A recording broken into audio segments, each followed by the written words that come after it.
السلام علیکم ورحمۃ اللہ وبرکاتہ۔ میں محمد امان اللہ خان۔ 4 تاریخ کے دن ایک بہت بڑا جلسہ ہونے والا ہے پیر بنگالی گراؤنڈ کے اندر، جس کی ڈائریکشن مسلم پرسنل لا بورڈ کے جانب سے پروگرام رکھا گیا ہے۔ پورے ہندوستان کے اندر یہ انقلاب چل رہا ہے، ہم تمام لوگ اس میں احتجاج کر کے اس میں تقریباً پورے مذاہب کے لوگ اس میں موجود ہیں، ہندو، مسلم، سکھ، عیسائی۔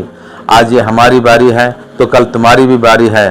ہم کو ایک جٹ ہونا ہے، کیونکہ حکومت کی طرف سے جو کالے قانون ایک کے پیچھے آ رہے ہیں، ہم اس کو ڈیفینس کے واسطے ہم اس کا پروٹیکشن کرنا ضروری ہے۔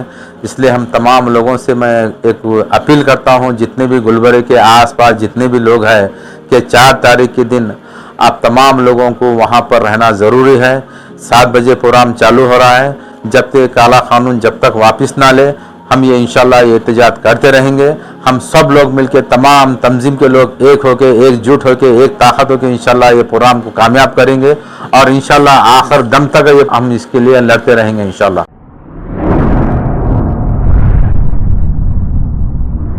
اطراف ٹی وی، ہر بات سچ کے ساتھ۔